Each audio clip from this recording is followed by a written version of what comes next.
दोस्तों, हम सब कहते हैं कि हमें इंग्लिश नहीं आती है। जरा याद करो कि हमने हिंदी कैसे सीखी थी। सबसे पहले हमने क्या सीखा था? ए और आ को लिखना सीखा।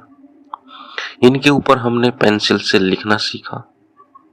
हिंदी में हमने नाम सीखे। इनके ऊपर हमने पेंसिल फेर कर अपने हाथ को साफ किया, लिखना सीखा।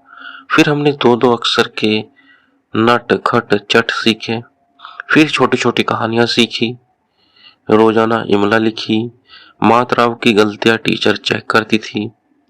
रोजाना हिंदी नकल करना, इसमें भी मात्राओं की गलतियां, पूर्ण विराम आदि टीचर चेक किया करती थी। फिर क्लास के हिसाब से किताबों की कहानियां भी बड़ी होती चली गई और हम कब हिंदी सीख गए पता ही नहीं चला।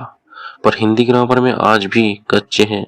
हमने केवल पढ़ने पर ध्यान दिया, उतना ही जितना कि हिंदी बोलने पर। हमने केवल किस प्रकार बोल रहे हैं, लिखने पर हमारा बस इतना ही ध्यान है। हमने ग्रामर पर ध्यान ही नहीं दिया क्योंकि हमारा काम बिना ग्रामर के नियमों के बिना भी चला आ रहा है। तो हमें इसकी इतनी जरूरत भी नहीं है। सो अब हम इंग्लिश की बात करते हैं। इंग्लिश लैंग्वेज की बात करते हैं। हम कहाँ हैं शुरुआत में? इंग्लिश ग्रामर में।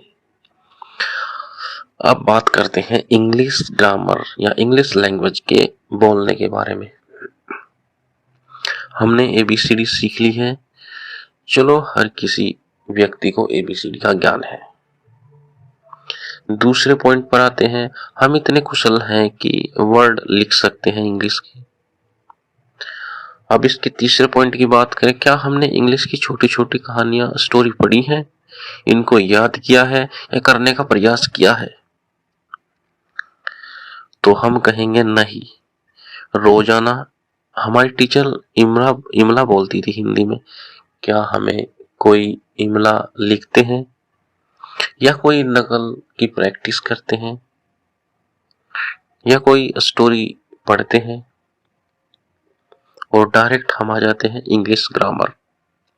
फिर कहते हैं कि हमने इंग्लिश ग्रामर कर लिया लेकिन हमको इंग्लिश नहीं आई, हम बोल नहीं सकते।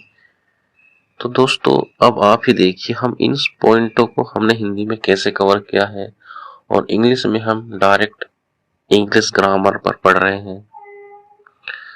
तो इस प्रकार हम इंग्लिश नहीं सीख सकते।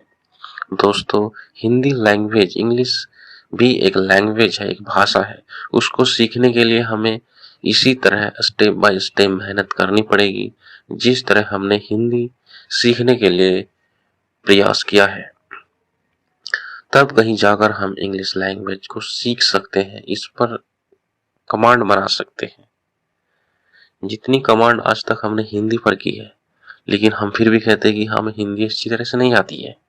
उसी प्रकार हम रोजाना इसकी प्रैक्टिस करेंगे, बोलने की, लिखने की, याद करने की, इसके सेंटेंस को सीखने की, बोलने की, याद करने की।